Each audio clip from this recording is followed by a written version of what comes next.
Back here in studio with Mina Kimes, Andrew Hawkins, Dan Graziano. Graz, I'll start with you. Last year's starter, Sam Darnold, 5th in both pass yards and passing touchdowns, the whole NFL. McCarthy recently wrapped Minnesota's offseason program. What more can you tell us about how the new QB1 looked? Yeah, he looks the way they would expect him to look at this point in his developmental process. And that's the key thing to understand, the process. That Adam Schefter says there's nobody under more pressure, but they don't want him to focus on the pressure he's under. They want him to focus on the process. Is he ready to start right now? Probably not. Can he be the first weekend in September? The Vikings believe that he can. He's been working on detail stuff, fundamental stuff. Remember, he lost last year due to injury, so that's a year of development he didn't get. Working on altering the trajectory of some of his throws. So that's been a lot of what the offseason has been like, a lot of learning, a lot of putting, the lessons into practice for JJ McCarthy.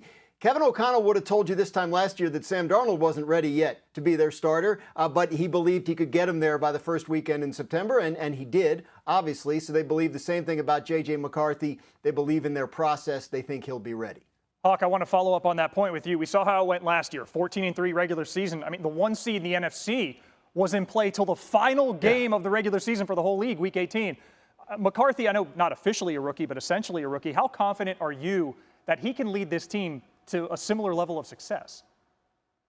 I mean, that's setting the bar really high, right, when you're talking about 14-3. But I do think JJ will have a lot of success in this organization because of that infrastructure that we just saw in the piece. Everything is set up in that way. And when you look at the Minnesota Vikings, when Kirk Cousins was in there, they had that success under KOC and some of that infrastructure. Sam Darnold comes in. Nobody in this football world would have predicted what we saw from the Vikings last year with Sam Darnold, but that infrastructure helped. You talk about KOC, you talk about Josh McCown, you talk about his pass catchers. Yes, Justin Jefferson. Jordan Addison could be a #1 receiver based on his ability. Hawkinson could be a #1 receiver somewhere based on his ability, even though he's a tight end. So when you put all those things into play, it becomes, okay, JJ, how quickly can you take what we're talking about in the meeting room and some of the things that you witnessed last year and put them into practice with your actual experience? Because it is going to be different. Gross talked about trajectory of balls and the way that when he gets on the field, how fast he can process it. We saw a little glimpse in the preseason.